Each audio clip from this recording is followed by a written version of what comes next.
Namaste everyone. Welcome to our new episode.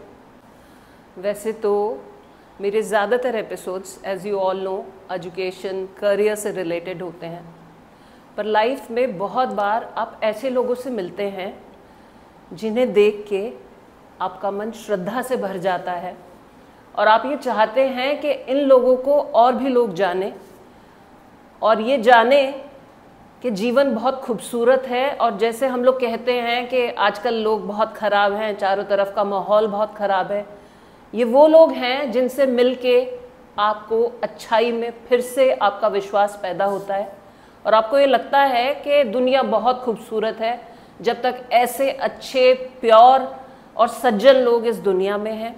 तो ऐसे ही एक गेस्ट को आपसे मिलाना चाहती हूँ मैं आज हमारे साथ हैं श्री महावीर बसोया जी। नमस्ते sir, welcome to the studio. Mahavir ji से चर्चा करेंगे और आई एम वेरी श्योर कि जब आप इनकी कहानी और जो इनका काम है उसके बारे में जानेंगे तो आप लोगों का मन भी श्रद्धा से भर जाएगा मेरी तरफ। शुरू करते हैं अपना कॉन्वर्सेशन। नमस्कार दोस्तों, कोरोना की सेकेंड वेव में कुछ लोग ऐसे भी थे जिनके पास अंतिम संस्कार कराने के लिए पैसे नहीं थे। यदि पैसे थे भी तो लोगों के पास कंधा देने के लिए कोई व्यक्ति नहीं था।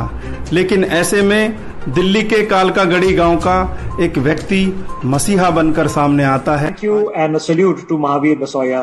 Let's listen in to this heartwarming story.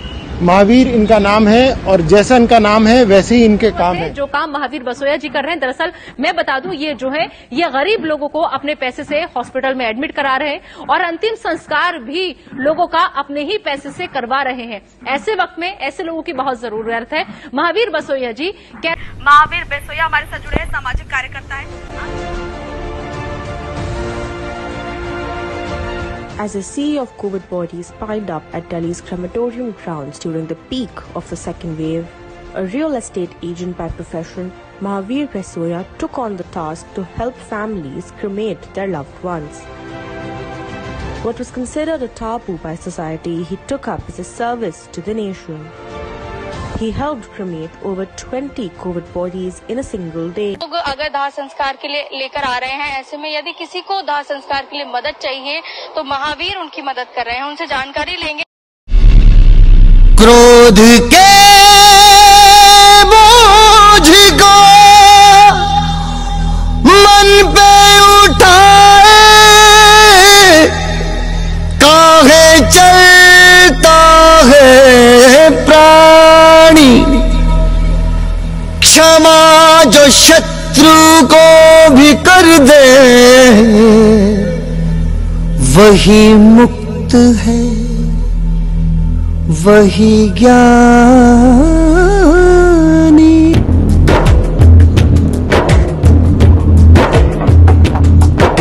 समय का पहिया चलता है, दिन ढलता है, रात आती है।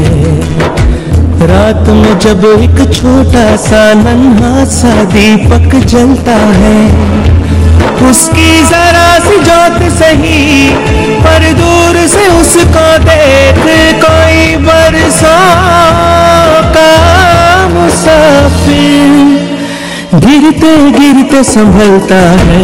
समय का पहिया चलता है, दिन ढलता है, रात आती है। रात में जब एक छोटा सा नन्हा सा दीपक जलता है, उसकी जरा सी ज्योत सही पर दूर से उसको देख कोई बरसों का मुसाफिर गिरते गिरते संभलता है। समय का पहिया चलता है, दिन ढलता है, रात आती है।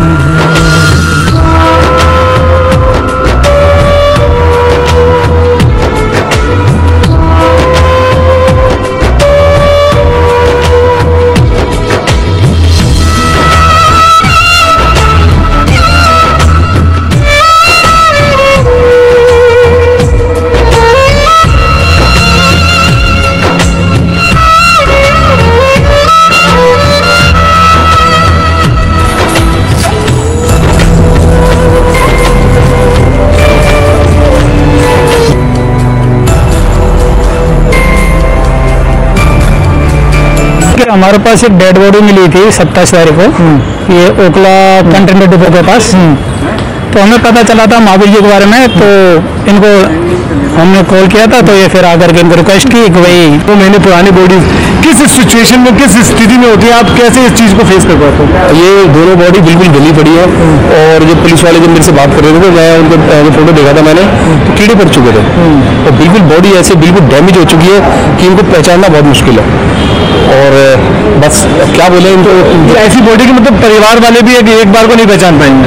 नहीं, कोई नहीं पहचान पाएगा। अब तो कोई अपने, मुझे लग रहा है आपने जिंदगी का इसको मिशन बना लिया है। जब इस दुनिया से जाऊं तो कम से कम लोगों के दिमाग में ये रहेगी कोई एक ऐसा था जो ये काम करता था। मैं किसी को लावारिस नहीं मरने दूंगा।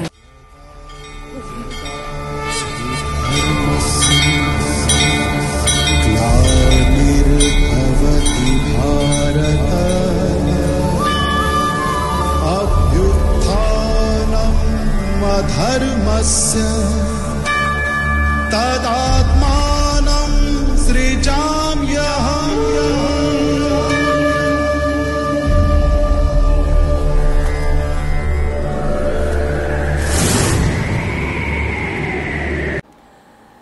तो महावीर जी, आपका बहुत बहुत स्वागत है हमारे स्टूडियो में। Thank you.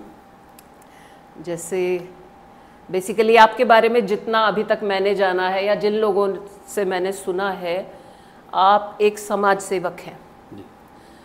तो मैं सबसे पहले तो आपसे ये पूछना चाहती हूँ कि समाज सेवा को आप किस रूप में देखते हैं, और क्या चीज़ थी जिसने आपको इंस्पायर किया कि आप समाज के किसी काम आए? सेवा का कोई रूप नहीं है, हमें सेवा किसी भी रूप में मिल सकती है।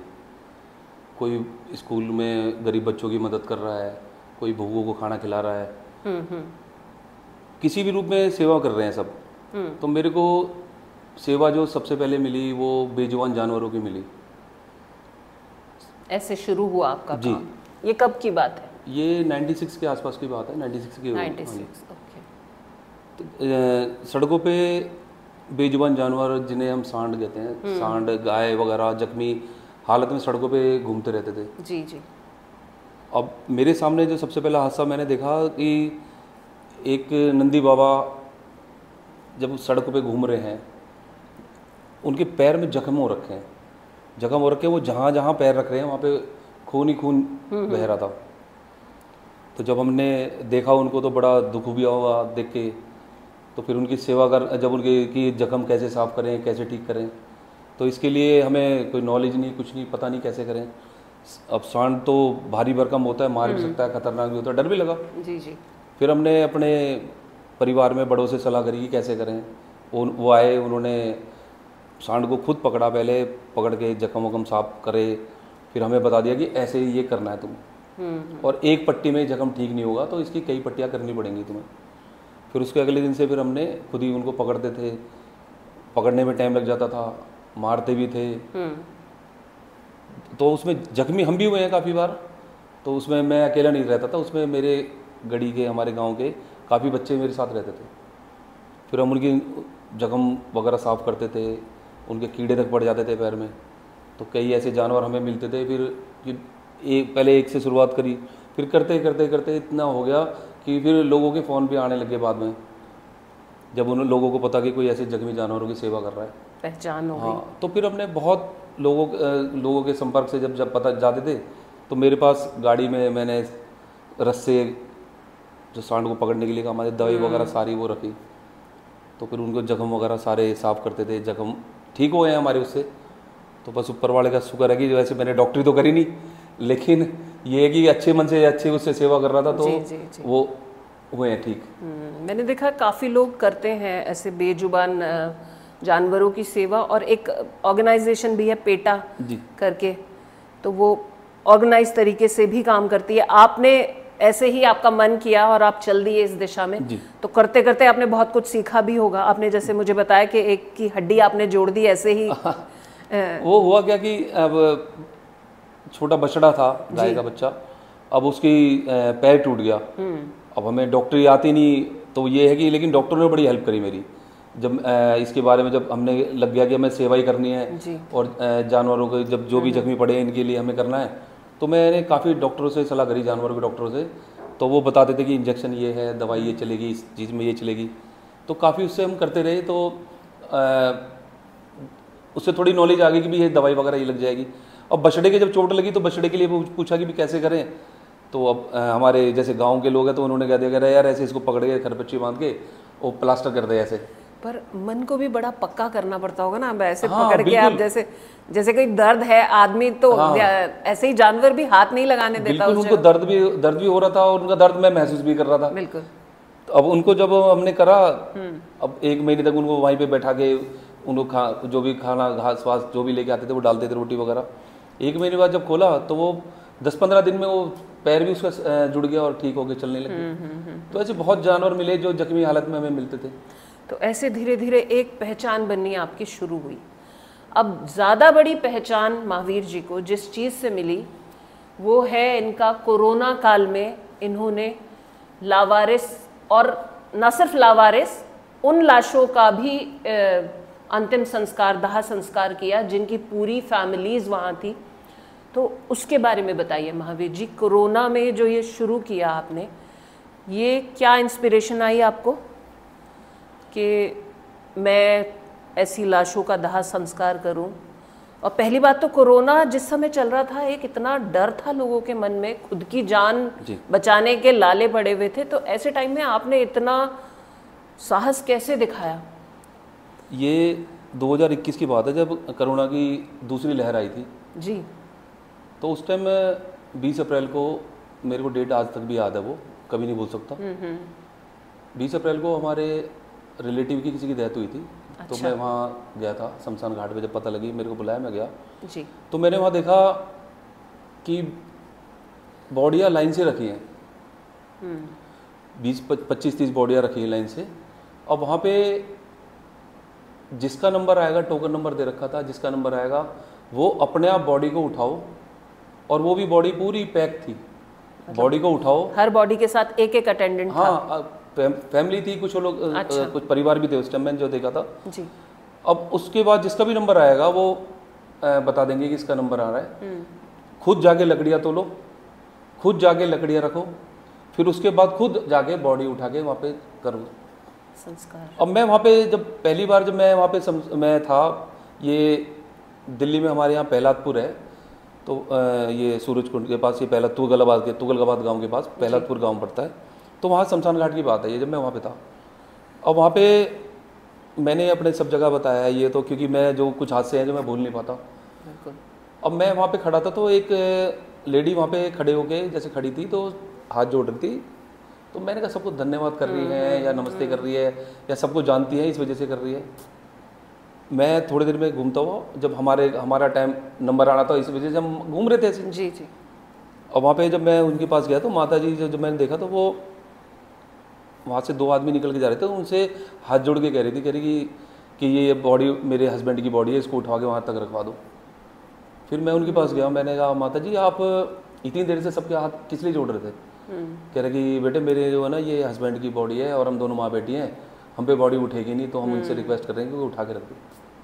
सबसे पहले मैंने उनसे माफ़ी मांगी हाथ जोड़ के। मैंने कहा जी मुझे नहीं पता, मैं बहुत देर से देख रहा था पर मैं नहीं आया आपके पास, काफ़ी देर से तो देख रहे हो, अब मेरे को पता लगी तो मैंने कहा जी करो, मैं चलूँगा आपके साथ। अब मैंने जब उठाया तो बेचारे वो उनकी बेटी और वो माँ दोनों आगे से उठा रही है, बॉडी भारी थी। फिर मैंने उठा के गोदी में उठा के उनका संस्कार कराया, उन्होंने संस्कार करा खैर। फिर उसके बाद हमारा नंबर आया तो जो हमारे रिलेटिव थे उनके संस्कार करा, वो जाने लग गए। तो वो कह रहे चल तू भी, मैंने कहा मैं थोड़ी देर रुक जाता हूँ, मैं आ रहा हूँ चलो। वहाँ देखा तो ऐसे ही कई बॉडियाँ आ रही थी, एम्बुलेंस आती थी। एक एक एम्बुलेंस में हमने ज़्यादातर देखा है कि जब किसी की डेथ होती है तो एक एक एम्बुलेंस में एक एक बॉडी होती है। एक एक एम्बुलेंस में 6-6 बॉडियाँ उतर रही थी उस टाइम। और बॉडी जब उतर रही थी, हर बॉडी के साथ कोई ना कोई अटेंडेंट था, 1 या 2 परिवार के लोग थे। बॉडी को उठाने के लिए 4 आदमी चाहिए कम से कम, भारी होती है। अब वो कहीं ना कहीं वो परिवार वाले भी पीछे हट रहे थे बॉडी उठाने के लिए। फिर मैंने कहा जी मैं आपकी मदद करूंगा। फिर वो कह रहे जी बॉडी उठवानी है, मैंने कहा जी मैं उठा देता हूँ। मैं उठा के रखने लग गया। ऐसे पहला दिन है, जो पहला हादसा है जो मेरे साथ, 20 बॉडियाँ पहले दिन उठाई थी, मेरे को आज तक याद है। 20 बॉडियाँ मैंने उठा के रखी। मैं घर आया, घर आके मतलब एक के बाद एक, जब किसी ने देखा कि आप करा रहे हैं, हाँ, तो मैं वो करता रहा।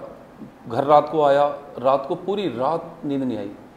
कि अच्छा, तो आप घर आ गए? जी, मैं घर आ गया था। कोरोना से जब इतना हल्ला मचा हुआ था कि अलग रहिए, ये सही है, तो फिर घर में नहीं बताया आपने? नहीं, उस टाइम जो है घर वालों को यही पता था कि मैं रिलेटिव के फ्यूनरल में गया। उनको ये नहीं बताया कि मैंने इतनी बॉडी उठाई। ओके।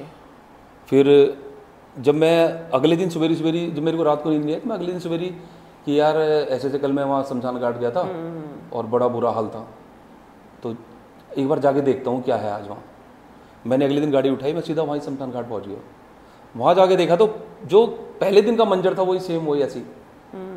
मैंने अपनी गाड़ी वहीं पे खड़ी करी, फिर मैंने बॉडियाँ उठानी शुरू करी लोगों की। वहाँ पे सुबह 11 बजे से लेके शाम को 5-6 बजे तक मैं वहीं पे रहा, बॉडियाँ उठाता रहा लोगों की। उसमें जिस पे उठाई जा रही थी उठा रहा था, मैं उनके साथ लग रहा था।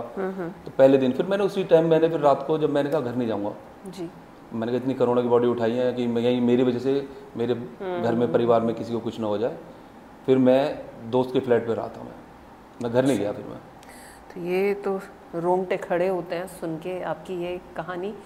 ये एक्चुअली इसके लिए इतना मजबूत मन चाहिए, क्योंकि कुछ भी हो, आप कितने भी अच्छे हो मन से, लेकिन अपने जीवन के से सबको मोह होता है और सबको ये लगता है कि मुझे कुछ हो गया तो क्या होगा पीछे।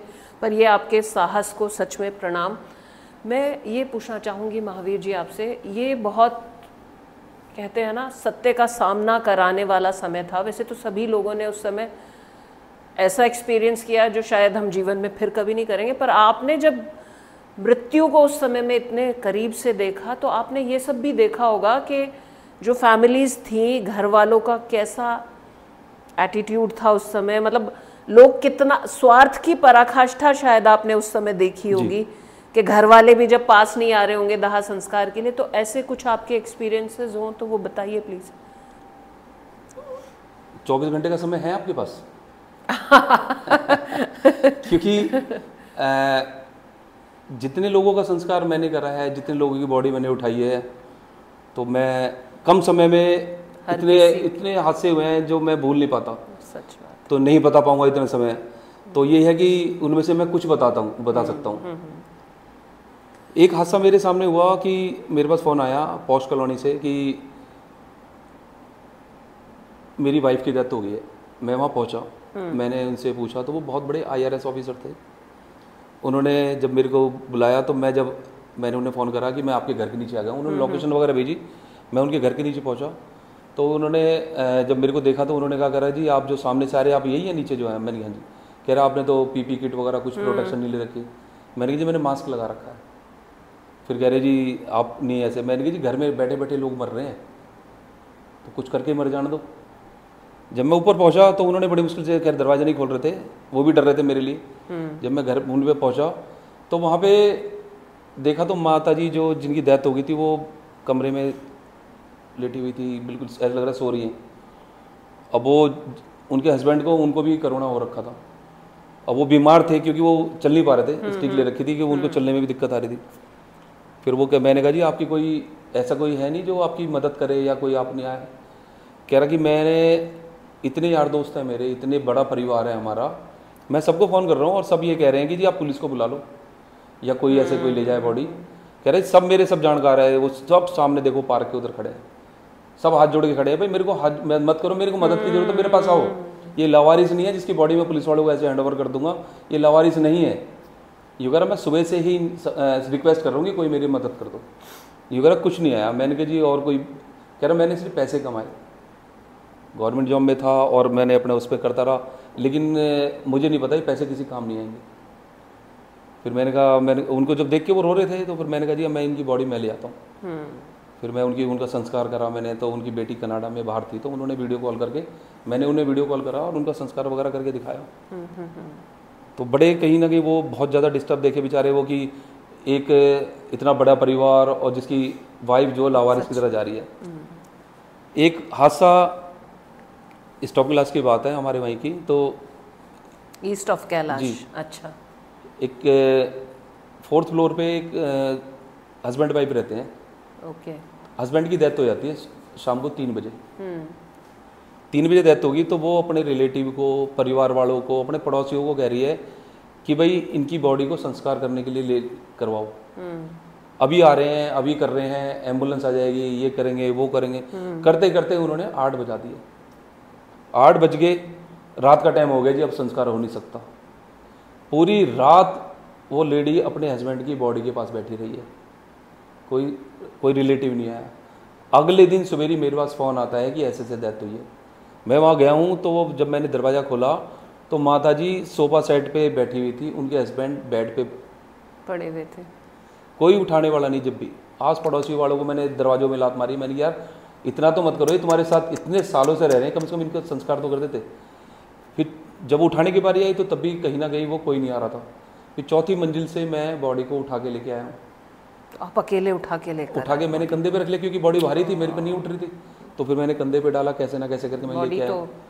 मरने के बाद और ज़्यादा भारी हो जाती है। अब मैं उस बॉडी को जब मैं संस्कार करा, मैंने संस्कार करने के बाद जब मैं घर पे आया हूँ, मैं आज जब संस्कार कर दिया मैंने उनकी माता जी को, मैंने कहा माता जी आपके खाने वाने के भी टेंशन मत लेना, मैं करूँगा, आप पड़ोसियों से किसी से मत लेना। तो उनका ये ही जवाब था कि भाई जिन्होंने मेरे ऐसे समय में मेरे पति का संस्कार नहीं करा, 2 दिन से बॉडी पड़ी है, कोई नहीं उठा रहा था, तो मैं इनसे खाना कैसे ले सकती हूँ। सच बात।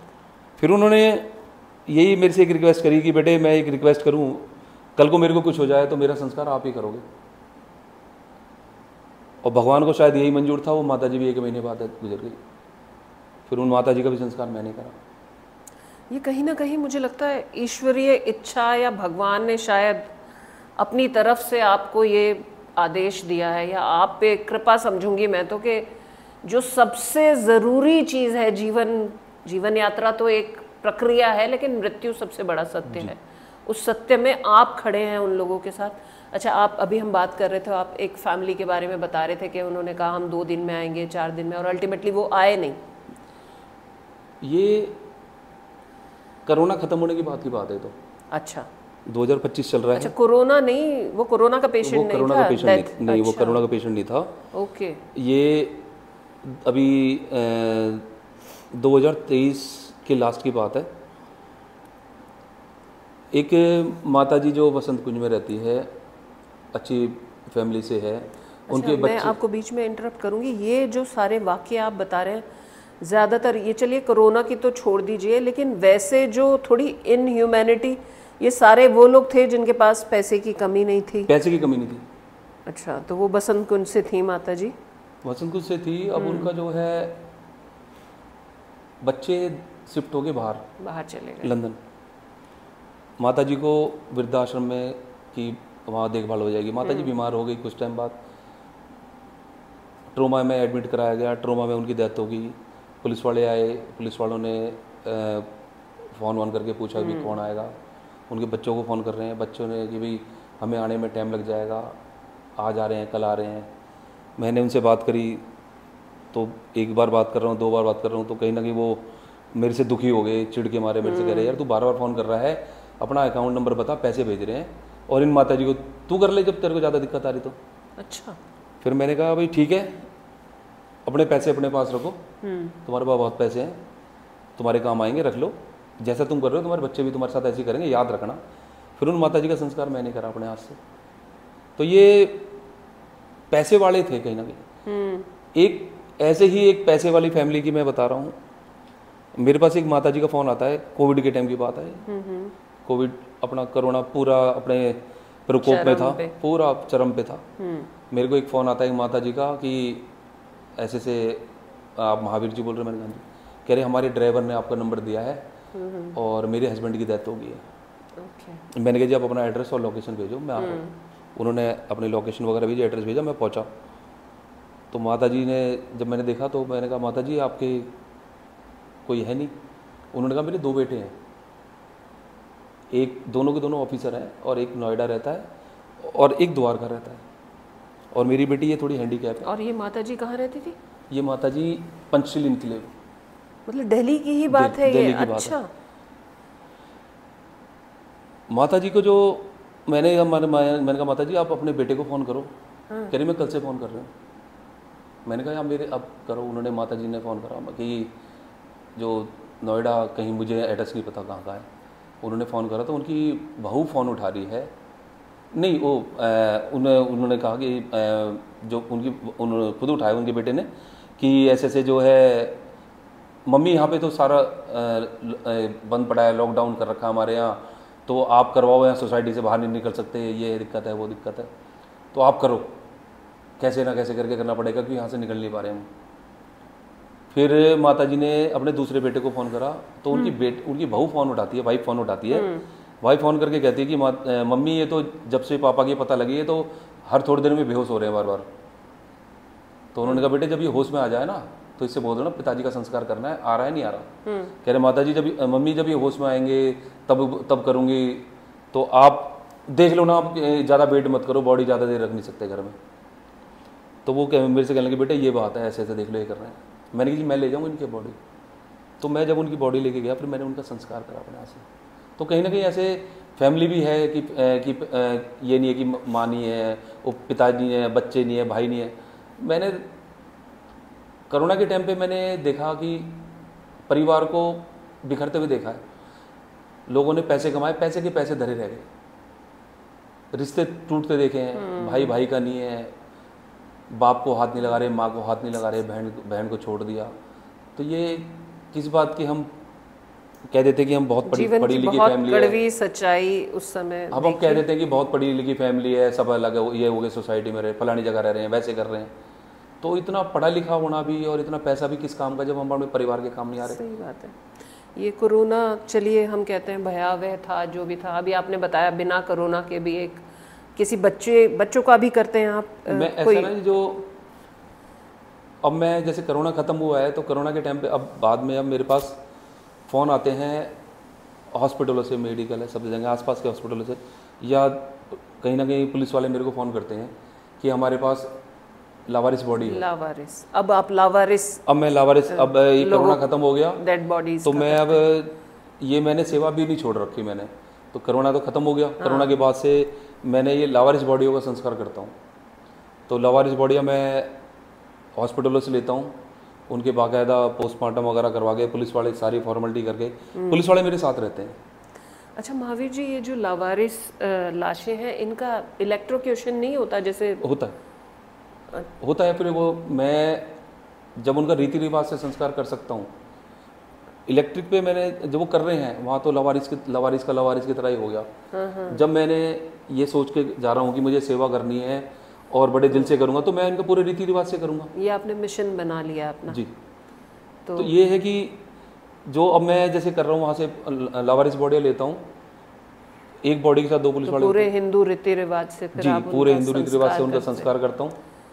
तो ये क्या आप किसी तरह का मॉनेटरी गेन करते हैं इन चीज़ों से? कोई पैसा भी देता है आपको? ऑफर तो करते होंगे लोग? ऑफर करते हैं लेकिन कुछ होने कर रहे हैं तो, लेकिन अभी कहीं से पैसे वैसे का कुछ ऐसा हुआ नहीं है, कहीं से ना किसी ने आया कहीं से, ना मैं किसी से लेता। ये बहुत बड़ी बात है। लावारिस बॉडियों को छोड़ जाते हैं, कोई एक्सीडेंट में मर गया, कोई किसी बीमारी के कारण मर गया, कोई सड़क पे भिखारी है या कोई मंदिर का पुजारी है या कहीं ऐसे गिर गया, तो उनको कोई उठाने वाला नहीं, तो पुलिस वाले ले जाते हैं, उनको लावारिस की तरह ले जाते हैं। छोटा बच्चा, मैंने एक फेसबुक पे अपनी वीडियो डाल रखी है, मैं इसमें 4 बॉडियाँ लेके आया था। छोटा लड़का है, बच्चा 2 महीने का लड़का है। लड़कियों को तो हमने सुना है कि भाई लड़की होगी घर में पैदा होगी, फेंक देते हैं। लड़के को लेके आया हूँ मैं सड़क पे से उठा के, पुलिस वालों ने जब बताया, पुलिस वालों लावारिस की तरह छोड़ रखा था। भूख से मरा है बच्चा, जब नहीं रख सकते तो क्यों बच्चे को फेंका है, पता नहीं ये कहाँ भुगतेंगे मुझे नहीं पता, लेकिन जो ऊपर वाले ने मेरे को सेवा दे रखी है मैं अपना कर्म कर रहा हूँ। महावीर जी, रोंगटे भी खड़े होते हैं और कहीं ना कहीं हमें ये एज अ ह्यूमन बीइंग ये भी लगता है कि किस युग में जी रहे हैं हम, और ये एक तरफ आप जैसे लोग हैं और एक तरफ वो लोग हैं जो अपने ही बच्चों को छोड़ रहे हैं, चाहे जो भी परिस्थितियां रही हों। और मुझे नहीं लगता जब आप माँ बाप बनने की एज में हैं तो आप इतना विवेक नहीं रखते कि उस बच्चे को आप रख नहीं सकते तो किसी प्रॉपर तरीके से अनाथ आश्रम को आप सुपुर्द करें, जो भी है। तो अब आपने ये एक मिशन बना लिया अपने जीवन का, अब आपको आगे मेरी एक सोच है जी, जब इस दुनिया से जाऊं तो लोगों को दिमाग में एक बात रहेगी, कोई एक ऐसा था जो ये काम करता था, जो निस्वार्थ सेवा करता था। नहीं वो कम से कम मैं लोगों के दिल में एक छाप, दिमाग में दिल में एक छाप छोड़ के जाऊंगा। नहीं, छाप तो आपकी जो भी आपसे मिलेगा छाप आपकी, इसमें कोई शक ही नहीं है। मतलब मैं आज आपसे पहली बार मैंने बात की है, और जिस तरह से सबसे बड़ी तो मुझे ये लग रही है कि जब हम अपने जीवन से ऊपर एक अनजान व्यक्ति के जीवन को इम्पोर्टेंस दे रहे हैं, तो इससे बड़ा दिल और इससे बड़ी अच्छाई कुछ हो नहीं सकती। तो महावीर जी, क्या आप इसको एज ए NGO रिकग्नाइज करना चाहते हैं, या अभी कुछ ऐसा एस्टैब्लिशमेंट है आपका, या भविष्य में ऐसी, मुझे तो ऐसा लगता है कि आपको ऐसा करना चाहिए। नहीं देखो, जैसे आप परिवार हो, आप बोल रहे हैं ऐसे जी, जी। मेरे समाज के लोग, मेरे यार दोस्त जी, बहुत लोग बोल रहे हैं मेरे से कि NGO बनाओ, अपने कुछ ऐसे करेंगे। तो आगे समय के हिसाब से देखेंगे, करूँगा, जैसे भी करना होगा करेंगे। मुझे लगता है अच्छा एक काम हो रहा है तो और अच्छे तरीके से हो। लेकिन मेरे को जो जैसे आप बोल रहे हैं ना, मैं NGO सिर्फ इस उद्देश्य से बनाना चाह रहा हूँ कि अभी मैं सेवा कर रहा हूँ। तो एक बड़े समझदार मेरे दोस्त हैं, उन्होंने मेरे से एक बात कही जी कि जो तू सेवा कर रहा है, जी जी, क्योंकि सेवा तेरे तक सीमित रहेगी और कल को तू नहीं रहे, सेवा बंद हो जाएगी। बिल्कुल। तो ये अगर तू चाहता है कि और भी सेवा करें, तो ये NGO या कुछ लोगों को जोड़ना पड़ेगा जिसकी वजह से सेवा चलती रहे। NGO या तो इस बारे में भी विचार कर रहा हूँ कि कैसे करें, क्या करेंगे, कुछ लोगों को लेके करेंगे। तो अभी देखते हैं क्या होता है। नहीं, मैं भी आपको बताऊं, मैंने एक ट्रस्ट बनाई हुई है अपनी, और मैं कभी किसी से कुछ लेती नहीं हूँ उसमें जी। तो उस ट्रस्ट से ही मैंने एक स्कूल खोल दिया है जी। और वहाँ इस तरह से सेवा कर पा रही हूँ मैं, क्योंकि मुझे ये ऑर्गेनाइज तरीका लगा कि जितने गरीब बच्चे आते हैं और मुझे लगता है वो नहीं, तो वो सब फ्री में पढ़ते हैं मेरे स्कूल में, जो फीस दे सकते हैं, और फीस हमने इतनी नॉमिनल रखी हुई है।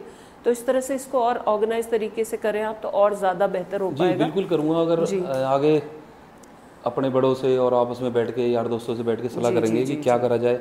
आपने बोला आज आपकी बात पे विचार करूंगा। नहीं, आप तो करिए देखेंगे इसको, क्या और होता है। हम लोग तो आपके साथ पूरा सहयोग देंगे आपको, जिस भी तरह का आपको हम लोगों से चाहिए होगा। मेरे अब ये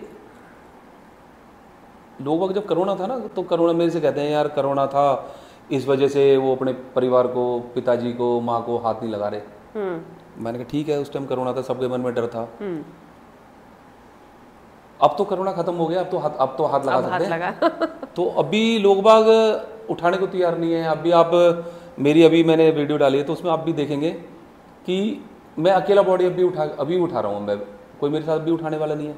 तो अब तो कोरोना खत्म है, अब तो मेरे साथ हाथ लगा लो। तो मेरे को तो ये है कि एक इतनी भारी बॉडी है, इतना है कि ऊपर वाले ने मेरे को, शुक्र है, हाँ जी, तो थोड़ा सा ये है कि शक्ति दे रहे हैं भगवान, मेरे साथ खुद हैं, तो इस वजह से मैं कर पा रहा हूँ। सच बात है ये। अच्छा महावीर जी, ये धीरे धीरे आप कह रहे हैं 96 से तो आप जानवरों की सेवा कर रहे हैं, फिर ये कोरोना हुआ, तो मेरे ख्याल से धीरे धीरे पहचान बढ़ी होगी समाज में, फिर मीडिया में, अखबारों में छपना शुरू हुआ होगा। तो अभी तो काफ़ी बड़े लेवल पे लोगों में पहचान हो गई होगी, खुद ही थानों वानों से भी कॉल आने लगे हैं आपके पास। तो आप हैं गाजियाबाद, कहाँ से हैं आप? दिल्ली में? मैं दिल्ली में कालका गढ़ी गांव है जी, कालका मंदिर के पास हमारा गांव है। अच्छा। तो हमारे गांव का नाम है कालका गढ़ी। तो ये स्टॉप क्लास लाजपत नगर के पास गांव पड़ता है हमारा। कालका मंदिर, कालका जी मंदिर है जहाँ पर। अच्छा अच्छा अच्छा। तो ये हम जो बुराई को, अभी हम कोई ऐसा गलत काम कर दें, मीडिया, हमारे परिवार, हमारा समाज, हमारे यार दोस्त कहीं ना कहीं उसको बहुत जल्दी दिखा देंगे, कवर करते हैं, बहुत जल्दी कवर कर देंगे कि यार देखो ऐसे कर रहा है। और जो अच्छा काम कर रहा है, सेवा कर रहा है, उसको कहीं ना कहीं स्लो चलने दो, बहुत स्लो उसको उसके बारे में सोचेंगे भी नहीं, उसको नहीं देखेंगे। तो कहीं ना कहीं मैं अपने परिवार का, अपने समाज का कहीं ना कहीं जब बताते हैं कि मैं इस समाज से हूँ, इस परिवार से हूँ, तो जब मेरे परिवार का, मेरे समाज का नाम हो रहा है, मेरे लिए तो ये बहुत है। नहीं, ये बहुत नाम, एक्चुअली आप जैसे जो लोग हैं वो नाम के लिए करते भी नहीं। नाम तो ठीक है, क्योंकि जैसे मैंने सुना तो मेरे मन में बहुत भाव आदर का आया आपके लिए। तो जो भी अच्छे लोग सुनेंगे इस चीज़ को, तो अच्छी चीज़ को तो देखिए अच्छा ही कहा जाएगा। तो महावीर जी, आपकी फैमिली में कौन कौन है? पूरी फैमिली है जी हमारी, अच्छी भरपूर है। बहुत बड़ा परिवार है। अच्छा। मम्मी हैं, भाई हैं, बहन है, वाइफ है, दो बेटे हैं। बच्चे कितने बड़े हैं आपके?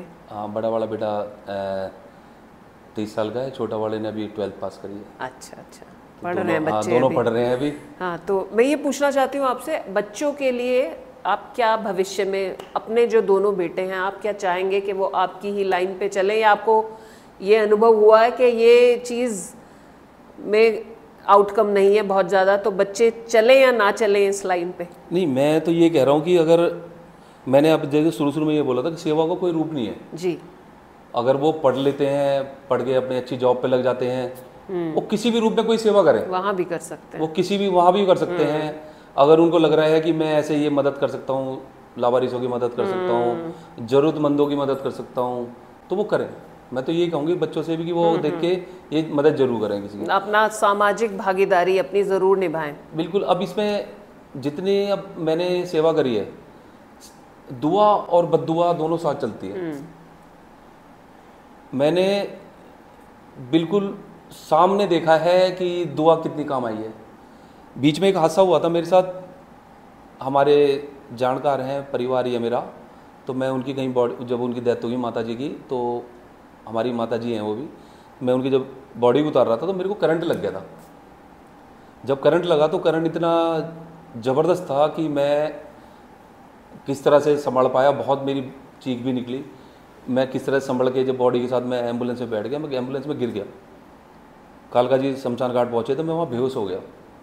बेहोश हो गया तो डॉक्टर जब मेरे को हॉस्पिटल लेके आए, तो हॉस्पिटल लेके आए तो डॉक्टर ने उस टाइम मेरी कंडीशन बिल्कुल ही बता दी थी, कुछ नहीं है। जब लोगों को पता लगा, इतनी भीड़ वहाँ पे हॉस्पिटल के बाहर खड़ी थी, परिवार, यार दोस्त, समाज, जितनी भी पब्लिक थी वहाँ सब हॉस्पिटल के बाहर सिर्फ हाथ जोड़ के खड़े थे कि इसको कुछ ना हो। तो कहीं ना कहीं मैं उनकी दुआ से ही मैं वापस आया हूँ। भाभी जी, ये सवाल भी मैं आपसे, अभी तो आप उसका बता रहे हैं, करंट लगा, कोरोना के दौरान जब आपका इतना एक्सपोजर हुआ तो आप बिल्कुल ठीक रहे? इन्फेक्शन कभी आपने? नहीं, मेरे को जब कोरोना था तो मेरे दोस्त वगैरह ने ज़बरदस्ती मेरा कोविड टेस्ट भी कराया, और जब मैं बाहर रहता था तो मेरे टेस्ट वगैरह कई बार कराए। बल्कि जिस दिन मैं घर पे आया हूँ तो उस दिन भी मैंने अपना टेस्ट कराया था, एक दिन पहले, तो मेरे को कुछ नहीं हुआ, एक बार भी कोई इन्फेक्शन नहीं था, कोई कोविड नहीं था, कुछ नहीं था। बहुत ही बढ़िया। लोगों के तो घर में बैठे बैठे मर रहे हैं, एक्चुअली बहुत लोग तो पैनिक से भी मर रहे हैं, मुझे ऐसा लगता है। और मेरे ख्याल से आप शरीर से ठीक हैं, तो ये भी एक उदाहरण है महावीर जी कि अगर आप अच्छा, आप वेजिटेरियन है, नॉन वेजिटेरियन? वेजिटेरियन। और आप लीकर वगैरह कुछ ड्रिंक करते हैं? नहीं। ड्रिंक जब मैं जिन जानवरों की सेवा कर रहा हूँ तो उनको मैं कैसे खा सकता हूँ? सिगरेट भी नहीं पीते, ड्रिंक भी नहीं करते। तो युवाओं को ये भी सीखने की जरूरत है कि बिल्कुल, मैं तो युवाओं से सबसे यही बोलता हूँ कि अच्छा स्वास्थ्य रखो, एक्सरसाइज, किसी भी कोई भी स्पोर्ट्स ज्वाइन करो। आप एक्सरसाइज करते हैं प्रॉपर? चलिए, तभी इसीलिए ना, तो सच में ये बहुत बड़ा उदाहरण है कि आप अच्छा खाइए, व्यसनों से दूर रहिए, एक्सरसाइज करिए, तो आपकी बॉडी बहुत स्ट्रांग रहेगी। और ऐसी स्थिति में, कोरोना जैसी स्थिति में, जिस इंसान का इतना ज़्यादा एक्सपोजर रहा, उसे एक बार भी इन्फेक्शन नहीं हुआ, ये भगवान की कृपा भी है और उनकी खुद की मजबूत शारीरिक संरचना भी है जिसने योगदान दिया। चलिए महावीर जी, आपका बहुत बहुत धन्यवाद। बहुत इंस्पायर्ड हुए हम आपसे आज, बहुत अच्छा लगा आपसे मिलके। और मैं तो यही चाहूँगी कि आप इसको और ऑर्गेनाइज तरीके से करें, और हर 6 महीने या साल में आप एक प्रॉपर अपनी इवेंट या कुछ ऐसा भी कुछ रखें जिसमें कुछ लोग आके इन चीज़ों पे भी चर्चा कर सकें। बहुत अच्छा लगा आपसे मिलके। मैं एक छोटा सा सोच रहा हूँ कि जितने लोगों का मैंने संस्कार करा है जी, कि इनका सबका एक बहुत बड़ा मैं आहुति यज्ञ कराऊं। बहुत अच्छा। तो उसमें जितने भी लोग का मैंने संस्कार करा है जी, तो सब जितने भी मैं सबको मैं बोलूँगा कि जब अभी मैंने कोई डेट फिक्स नहीं करी है तो उसमें सब आए हैं, उसमें आहुति डालें उन लोगों के नाम जो हमारे बीच में नहीं रहे हैं। ये बहुत अच्छा विचार है, उनकी भी आत्मा को शांति मिलेगी। और मुझे लगता है घर वाले जो नोइंगली अननोइंगली अपना ड्यूटी नहीं पूरे कर पाए, उनके भी थोड़े पाप कम होंगे। चलिए, धन्यवाद महावीर जी, बहुत बहुत थैंक यू सो मच। और बहुत ही अच्छा लगा आपसे मिलके, और मुझे आशा है कि इतनी अच्छी और सेल्फलेस पर्सनालिटी से मिलके आप लोगों को भी बहुत अच्छा लगा होगा। Thank you so much. मिलते हैं नेक्स्ट एपिसोड में। नमस्ते।